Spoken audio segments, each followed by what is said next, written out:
Buenas tardes. En primer lugar, tengo que agradecer estas palabras tan amables de vuestro obispo y felicitar a los organizadores de estas jornadas por haber escogido un tema de primera importancia, la transmisión de la fe. Un tema que está en el corazón de la Iglesia.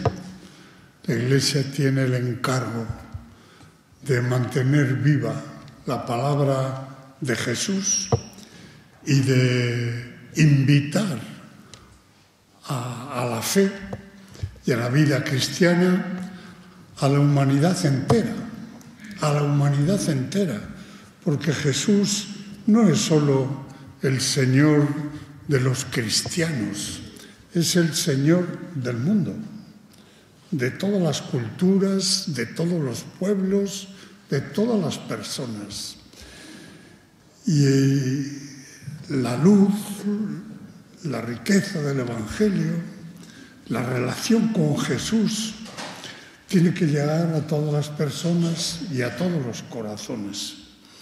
Esa es la misión y la obligación fundamental que tenemos colectivamente la Iglesia, desde el Papa al último monaguillo, y que tenemos personalmente todos los cristianos: dar a conocer el Evangelio de salvación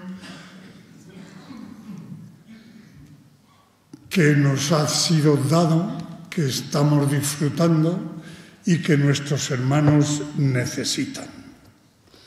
Bien, al hablar de la transmisión de la fe, lo primero que tenemos que aclararnos es de qué fe estamos hablando o de qué estamos hablando cuando hablamos de la fe. Porque es muy frecuente, más frecuente hace 50 años que ahora, gracias a Dios, tener una idea muy empobrecida de la fe, que es fe creer lo que no se ve. Bueno, eso dice poco. Lo que no se ve puede ser lo que está en la habitación de al lado.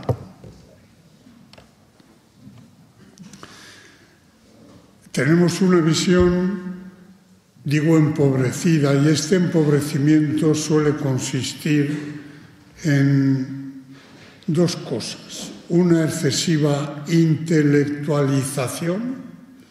La fe se presenta como una vía rápida de conocimiento. Cuando a uno le preguntas, ¿tú crees en Dios? ¿Qué entiende? Entiende si afirma o niega la existencia de Dios, sin más complicaciones.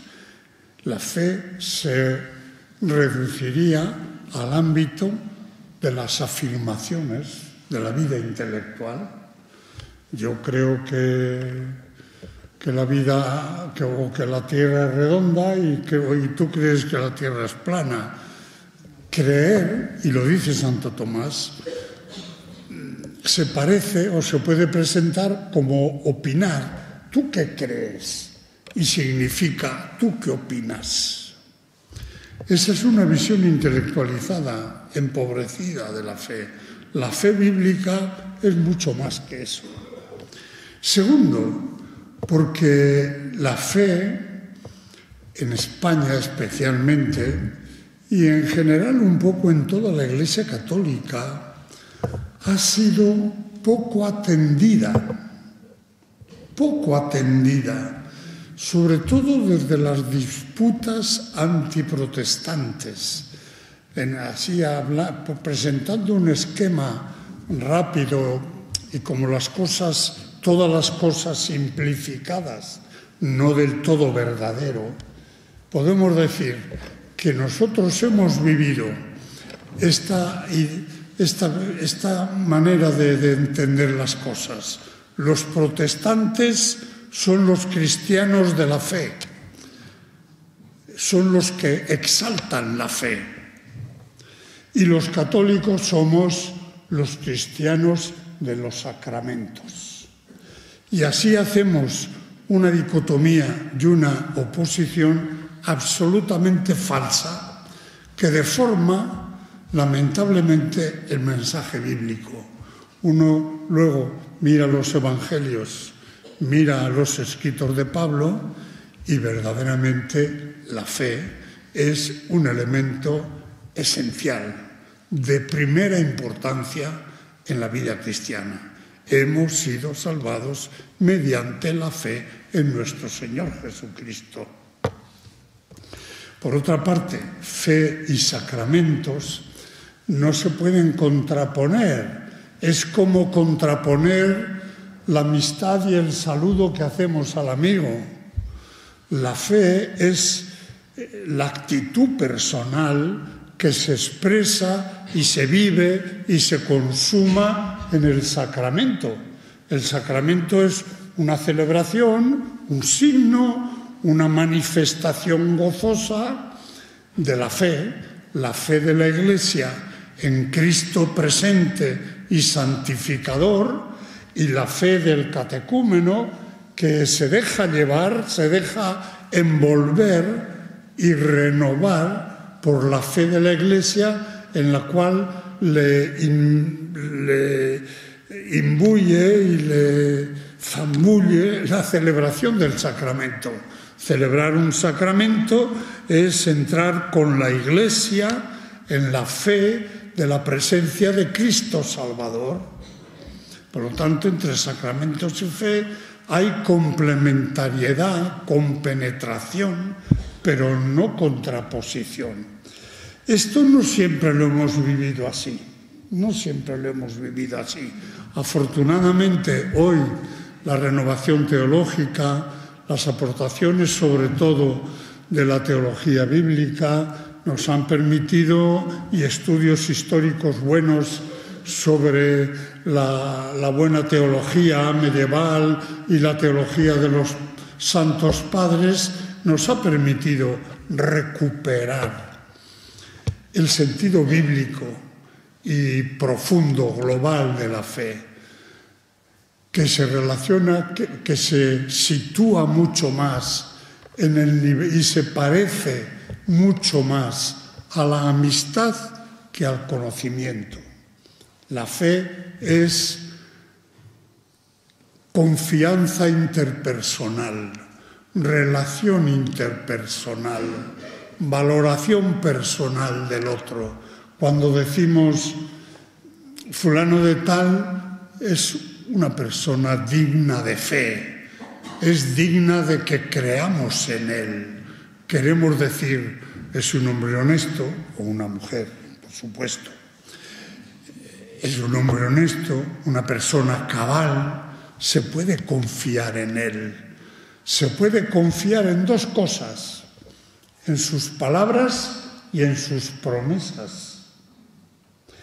Cuando en el Evangelio Jesús nos pide que creamos en él, nos está pidiendo que lo reconozcamos como una persona digna de confianza en sus palabras, cuando nos habla de Dios, cuando nos habla de la vida eterna, cuando denuncia nuestros pecados, cuando nos invita a la conversión. Digna de fe en su palabra, en su magisterio. Por eso digo, la fe sí es un enriquecimiento intelectual, pero esto no es lo radical. Esta es la primera consecuencia. Cuando yo concedo confianza a una persona, lo que él me dice lo tengo por verdadero. Lo tengo por verdadero porque me lo dice una persona cabal. Primero he tenido que hacer ese juicio de la credibilidad de una persona. Yo a este hombre, a esta mujer, le otorgo mi confianza. Y por lo tanto, lo que me diga, lo voy a tener en cuenta. Y lo que me prometa, lo voy a esperar. Porque esta persona no miente, no falsifica las cosas. De tal manera que cuando hablamos de la transmisión de la fe, tenemos que tener en cuenta, estamos hablando de una decisión personal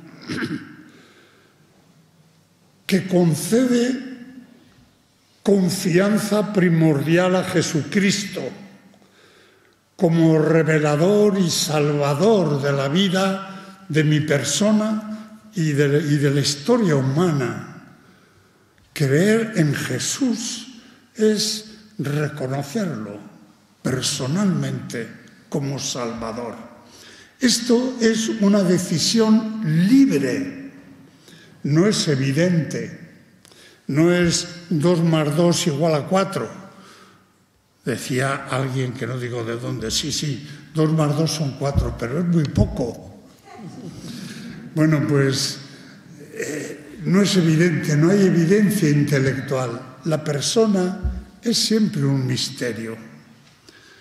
A la persona la conocemos por indicios, pero lo íntimo de la persona entre nosotros es siempre un misterio. Y la relación, la valoración que hacemos de una persona es siempre una decisión personal, gratuita. Yo confío en este señor porque quiero.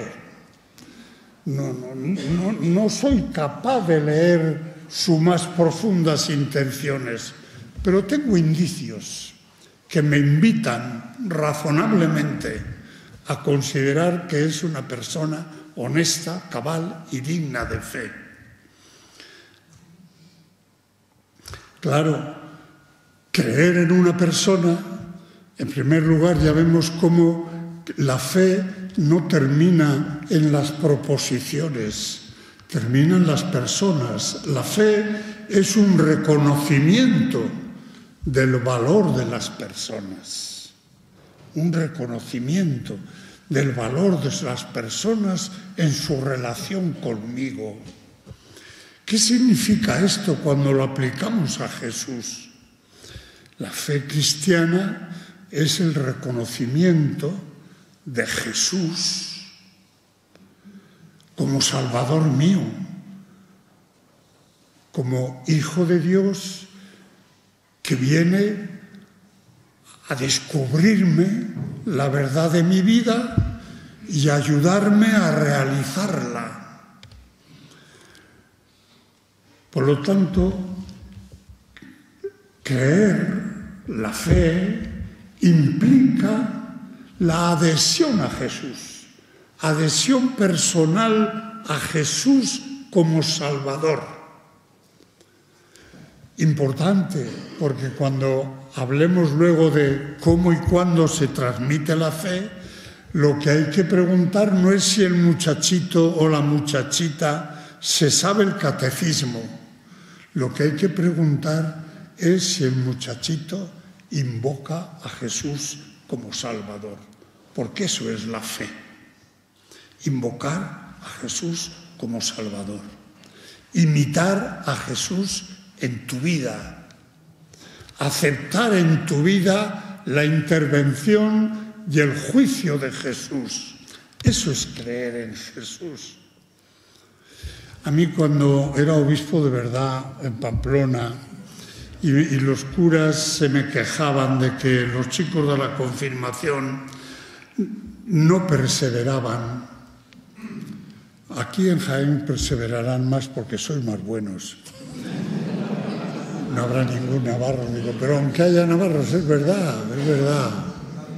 Yo veo siempre con gusto que las estadísticas ponen a Jaén en uno de los primeros puestos en las cosas buenas y en los últimos puestos en las cosas malas, de abortos, divorcios, eutanasias, están en la cola, gracias a Dios. Bueno, pero a mí me decían los curas, se lamentaban los curas de que los muchachos no perseveraban después de la confirmación. Y yo les decía un poco cínicamente, sí que perseveran, salen como entraron. Perseveran perfectamente, son igual que cuando empezaron. ¿Por qué? Porque nuestra catequesis, y perdona que sabes más que yo de catequesis, había olvidado un tema fundamental, y es que creer es convertirse. Creer es convertirse, y convertirse es cambiar de vida, y lo demás son pamplinas. Creer es convertirse a Jesús como modelo y Señor de mi vida, lo cual lleva consigo revisar mi vida en relación con Jesús. ¿Cómo estoy yo situado frente a la palabra de Jesús, a las bienaventuranzas, a la oración, a la esperanza de la vida eterna, a la pobreza, a la generosidad, al perdón, al amor de los pobres? Es decir, ¿cómo estoy yo situado frente a Jesús? Revisar tu vida, arrepentirte, cambiar. Cuando uno se convierte, cambia de todo. Cambia de amigos, cambia de lecturas, cambia de ambientes, cambia de aficiones, cambia en la dedicación y en el empleo de su tiempo. Y si no cambias, es que no te has convertido a Jesús. Y si no te has convertido, es que has perdido el tiempo, tú y el catequista. Una catequesis que no conduce a la conversión es una catequesis fallida. Fallida. Y al hablar de la transmisión de la fe, es fundamental hablar de la catequesis, porque la catequesis es el trámite, el tiempo del catecumenado, de la iniciación cristiana. Es un proceso en el cual el catecúmeno recorre un tramo que le va iniciando, enseñando a vivir como cristiano. Pero para eso tiene que cambiar, tiene que llegar un momento en el cual uno se enfrente consigo mismo y ponga su vida en crisis. Se pasa mal cuando se convierte uno, porque hay que revisar y reformular la vida y rehacer la escala de valores y de preferencias, cambiar tus criterios de comportamiento, tus juicios sobre las personas y los acontecimientos. La conversión a Jesús cambia la vida, porque cambia la mente, cambian los sentimientos del corazón, entonces cambia el ser personal entero. Hay políticos que están pidiendo el cambio. El único cambio real de la humanidad es la conversión a Dios. Los demás son cambios superficiales y efímeros. Bien, al decir esto hay que decir, en primer lugar, nadie nace cristiano. Tampoco los españoles, por supuesto. Ni los de ahora ni los del siglo de oro. Nadie nace cristiano. Nacemos mundanos. Y ser cristiano es ser celestial, ser ciudadano del cielo. Hay que dar un vuelco a la vida muy grande. Hay que decir también, ya he dicho rápidamente, en España la pastoral estamos poco acostumbrados a un cultivo de la fe, porque hemos dado la fe muy por supuesta en la historia de España. Desde Recaredo, desde la conversión de Recaredo, no es broma, en el año 589 los españoles eran oficialmente católicos todos. Algunos se escapaban, pero oficialmente éramos católicos todos prácticamente de nacimiento. Luego la Iglesia se preocupaba de enseñarnos cosas, de organizar cultos, novenas, cosas, pero la fe era ya algo que uno traía prácticamente del seno de su madre. Eso no es así. Ni era entonces, ni es ahora. Pero nos cuesta mucho trabajo el resituar nuestra preocupación pastoral en el nivel inicial de la fe. Este nivel inicial de la fe tiene básicamente tres cauces o tres accesos, tres ambientes: la familia, la parroquia, la escuela. Yo os invito a pensar, ¿quién os enseñó a ser cristiano? Seguro que el obispo no, y el papa tampoco, ni siquiera el párroco. ¿Quién os enseñó las primeras oraciones? La madre y la abuela. Es decir, nos hicieron cristianos en casa, en la familia, a casi todos los que estamos aquí. Luego ha habido excepciones de gente que nace en familias no cristianas y que descubren el cristianismo a los 15, a los 20, a los 30 años. Eso siempre está abierto, es una posibilidad. Pero en España, entre nosotros, hasta un límite de edades, la familia es el primer cauce transmisor de la fe. Y además tiene que ser así, porque los padres cristianos tienen la primera misión eclesial, es transmitir la fe a sus hijos. A veces les pedimos que se apunten a la oración nocturna o a la oración católica o a una cofradía. Mira, la primera misión cristiana de una familia cristiana, del padre y la madre, es educar religiosamente, primero criar a sus hijos, traerlos a este mundo primero, segundo criarlos y a la vez que criarlos, educarlos cristianamente. En esta época, desde el año 80, 70, 80 hasta ahora, realmente hemos perdido a chorros la fuerza educativa de la familia, por muchas cosas, por la organización del trabajo, por la falta de convivencia en los hogares, por el enfriamiento religioso de la mayor parte de las familias. Sé que os han hablado sociológicamente de la situación de la familia en España, pero eso no me quiero extender. Pero realmente una de las tristezas más grandes que llevo yo en el corazón en mi vejez es ver cómo se ha destruido, se ha diluido la fuerza antropológica, educativa y religiosa de nuestras familias. Hay que ver lo que era una familia hace... Yo de pequeñín pensaba que mi madre y mi padre habían nacido ya casados. Era impensable para mí que se pudieran separar, ni enfrentar, ni nada. Eso era tan claro, tan firme, tan sólido. Bueno, pues eso, ¿para qué hablar? Lo saben ustedes mejor que yo. Un problema grave de la Iglesia actual. La familia cristiana, digamos, la familia bautizada, porque decir cristiana es mucho decir.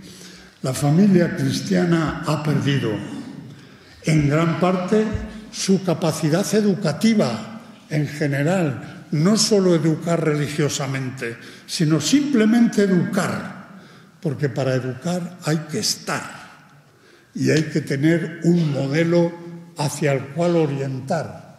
Si faltan esas dos cosas, la educación se hace casi imposible.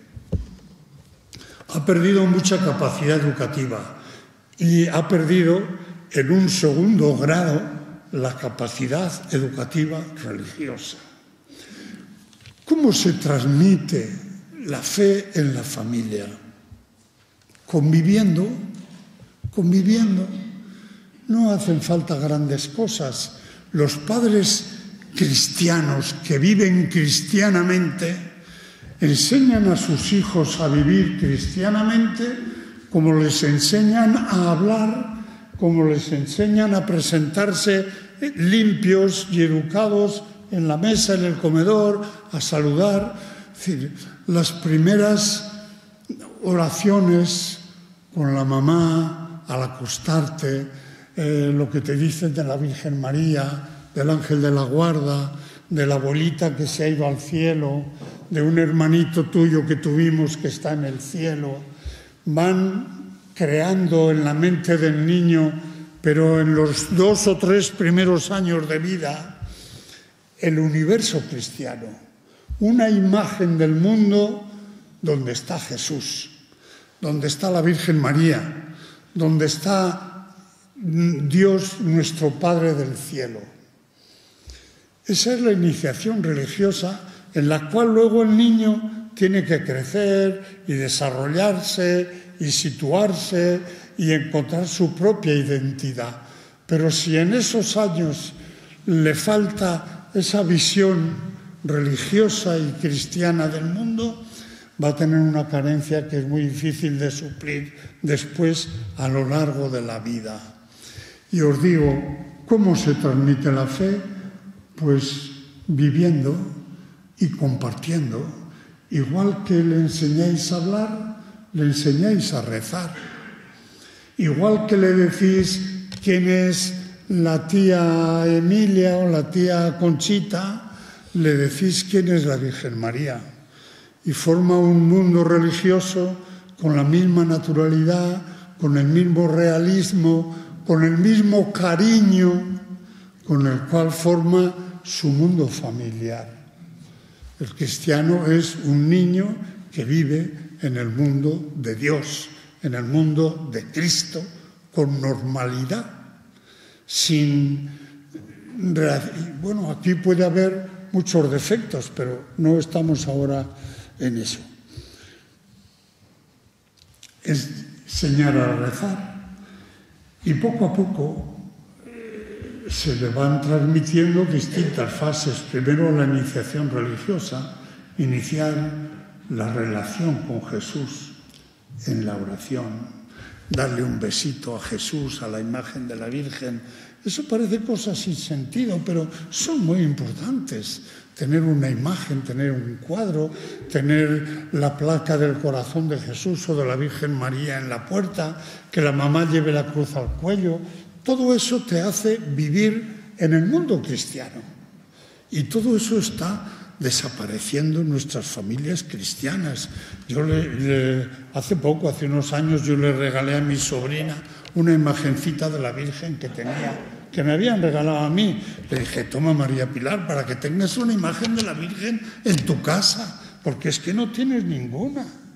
Ay, tío, no te preocupes, pero somos cristianos. Sí, sois cristianos, pero no se nota. Hay que manifestarlo, hay que vivirlo, hay que expresarlo. Lo que no expresamos no lo vivimos nunca del todo. Segundo tema, porque no me quiero atascar. Segundo tema, segundo lugar, la parroquia. En la parroquia se podrían decir tantas cosas, ya he dicho, sobre todo la parroquia recibe a los niños en la catequesis. Hay que tener en cuenta, al organizar las catequesis en nuestra parroquia, bueno, yo hablo un poco general, no puedo hablar específicamente de lo que ocurra o no ocurra en las parroquias de Jaén, pero en general, un buen porcentaje de los niños que vienen a nuestras catequesis hoy no traen la necesaria iniciación cristiana. No saben santiguarse, no saben quién es la Virgen, no saben rezar el Ave María ni el Padre Nuestro, casi no saben ni quién es Jesús, en muchos sitios. Por lo tanto, la catequesis hoy, cosa que los teóricos de la catequesis no admiten mucho, pero que es verdad, porque todas las teorías tienen que someterse a la primacía de la realidad. Tiene que asumir hoy la tarea de la iniciación religiosa, que no hacen muchas familias. Porque si empezamos por el tercer piso, los niños se quedan a medias. Hay que distinguir en las catequesis, como sea, yo no me meto en problemas pedagógicos religiosamente, cristianamente, y los niños, que son mayoría, que vienen de una familia laica donde no se respira religiosamente. No se les puede dar el mismo tratamiento. Segundo, para unos y para otros hay que despertar los deseos. Hoy la situación general respecto de la religión es la indiferencia. Nadie considera que sea importante ser buen cristiano, porque el cristianismo no da dinero, ni divierte. Nuestros niños en este mundo de la imagen están acostumbrados a no pensar. Es que les enseñan a estudiar jugando. Yo eso no lo entiendo. No lo entiendo. Yo he estudiado mucho, pero sé distinguir entre estudiar y jugar. Sí, jugando te pueden poner unos conocimientos, pero tiene un límite. Es decir, los niños de ahora están poco entrenados a pensar. A mí me preguntan, ¿usted utiliza la pantalla? Digo, no, porque la pantalla suple la inteligencia, las ideas. Las imágenes no dejan sitio para las ideas. Esto puede ser un defecto, ya sé que muchos de ustedes no estarán de acuerdo conmigo, pero yo no puedo pensar de otra manera. La gente se queda fascinada con la imagen y piensa poco. Pensar es otra cosa, es ir a lo que hay detrás de la imagen, detrás de la palabra, es tocar y como adecuarte a la realidad de la cosa, o de la persona, o del acontecimiento, más allá de la imagen. Por lo tanto, es muy importante despertar el interés hoy. Siempre que se toque un tema de religión, en clase de religión, como en catequesis, despertar los deseos. Además, hemos visto cómo la fe es un asunto de voluntad, más que de inteligencia. Es una adhesión afectuosa a la persona de Jesús. Hay que mover la voluntad, hay que mover el deseo, porque si los chicos no tienen deseo de ser cristianos, el catequista o la catequista lo pasa muy mal, porque los chicos no atienden, están enredándose y dándose golpes por debajo de la mesa. Y segundo, no les entra en la persona. No van asimilando personalmente y aplicando a su vida ese itinerario de fe que les tiene que ir acercando a Jesús. Nuestra catequesis tiene que ser una catequesis muy pendiente de la actitud del oyente, porque no podemos contar con el interés de los catecúmenos. Hay que saber despertar el interés con habilidad, pero en definitiva mostrando la amabilidad de Jesús, el valor de Jesús para ti. Cuando dicen educar en valores, para los cristianos solo hay un valor, es Jesús, lo que verdaderamente despierta en nosotros lo mejor de nuestra humanidad y garantiza en nosotros la autenticidad de nuestra vida, despertar los deseos. Orientar la catequesis hacia la conversión personal. No se trata de aprender, de rellenar fichas, se trata de que tú vayas incorporando a tu vida lo que vayas descubriendo de bonito, de interesante en la vida, en la enseñanza de Jesús, en la realidad de la Iglesia, en la manera cristiana de vivir. Eso significa que tiene que ser una pedagogía muy práctica. El catequista, la catequista, tiene que entusiasmarse con sus chicos, tiene que rezar con ellos, tiene que entrar en su vida, tiene que ser algo más que un docente, un tutor, un guía espiritual de los sentimientos, de los deseos, de las preocupaciones del muchacho o de la muchacha. Y luego también en la catequesis hace falta centrar a la persona en el núcleo del cristianismo, sin divagaciones. Es muy importante la devoción a San José, pero ya habrá tiempo. Hay 4 o 5 temas que son los que verdaderamente configuran la vida y suscitan el movimiento de la adhesión y de la conversión. El tema del reconocimiento de Jesús como Salvador, el centro. Es mejor no empezar por la metafísica, porque no estamos para metafísicas. Y yo creo que hoy hay que centrarse en la persona de Jesús, el mensaje de Jesús, que lleva consigo también una visión muy crítica de la vida de la humanidad. La vida humana que Jesús nos descubre es el juicio más severo que podemos tener sobre la realidad de nuestra vida, de nuestros egoísmos, de nuestros orgullos, de nuestras prepotencias, de nuestros rencores. Jesús presenta siempre por delante lo positivo, lo estimulante, lo salvífico, pero a la vez no disimula la crítica de nuestros pecados, cosa que la humanidad actual pues no le gusta reconocer, porque somos todos muy guapos, muy libres, muy inocentes. Esas serían mis recomendaciones en general sobre la catequesis. Y en tercer lugar, el colegio. El colegio, por supuesto, primero, es imprescindible que nuestros colegios católicos y los profesores de religión de las escuelas públicas se sientan y iglesian. Me da igual que el colegio sea de los escolapios, que de las hijas de Jesús, que de los claretianos, que de los jesuitas. Son colegios católicos de la Iglesia y tienen que vivir muy cercanos a las instituciones, a las preocupaciones y a los objetivos de la Iglesia.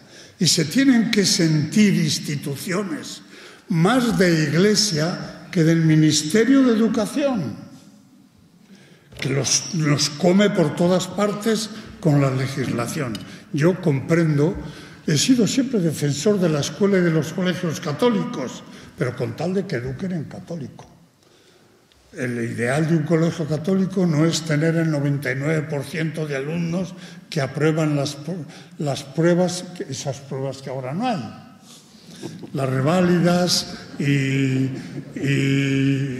no es tener alumnos brillantes, es tener alumnos cristianos brillantes. Eso sí, brillantes sí, pero primero cristianos. Son instituciones educativas católicas, cristianas, y las clases de religión son el complemento, digamos, religioso de la formación de aquellos alumnos que están estudiando y educándose en la escuela pública. No perdamos el tiempo en cuestiones secundarias. Nuestros muchachos lo que necesitan es tener una gran relación de adhesión y de adoración y de orgullo de conocer a Jesús, tener una visión clara de lo que significa adorar a Dios en la vida, porque van a vivir en una sociedad muy atea,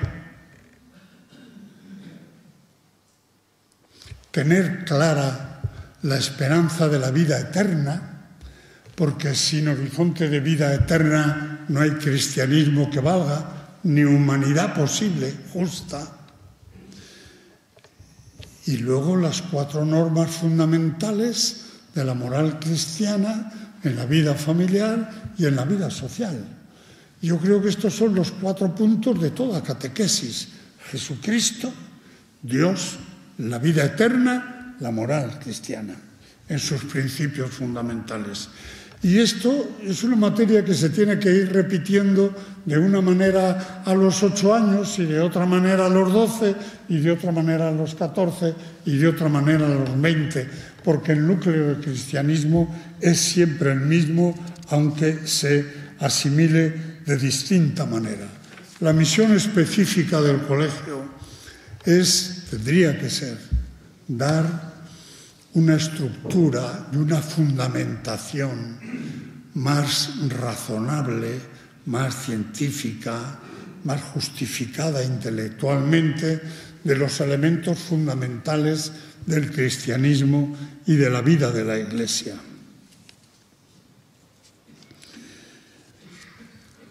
Una advertencia respecto de los adolescentes. La educación de los adolescentes y la educación religiosa de los adolescentes, a medida que el niño o la niña, a partir de los 14 años, se va despegando más de la familia y adquiere más influencia en su vida, el grupo de los amigos, del colegio, hace falta que los padres y la parroquia y el colegio ofrezcan a los muchachos y a las muchachas ambientes donde puedan tener amistades cristianas.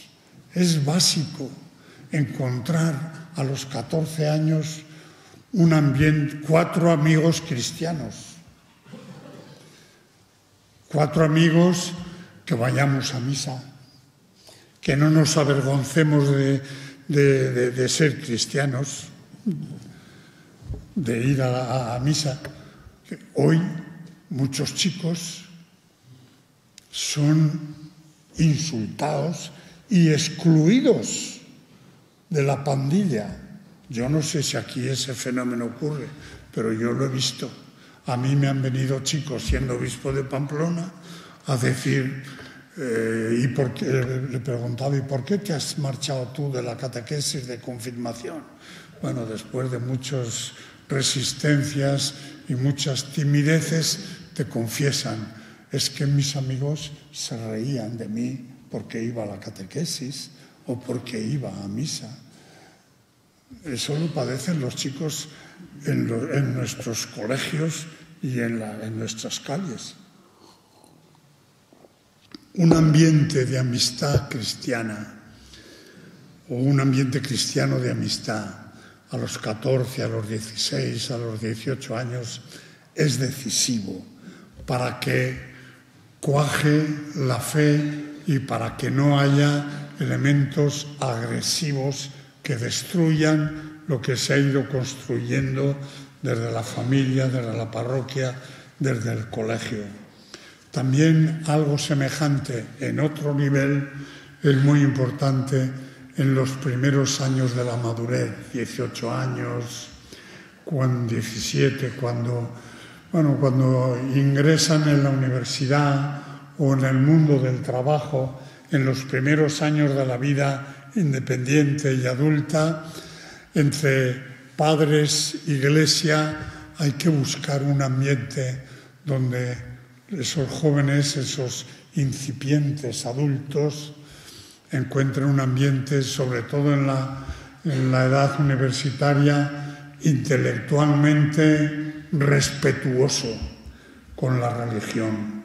Hoy el ambiente de nuestras universidades, de nuestros colegios, de nuestra vida más o menos profesional, en los periódicos, en las radios, en las fábricas, es un ambiente intelectualmente muy corrosivo, no para el cristianismo, sino para cualquier actitud religiosa.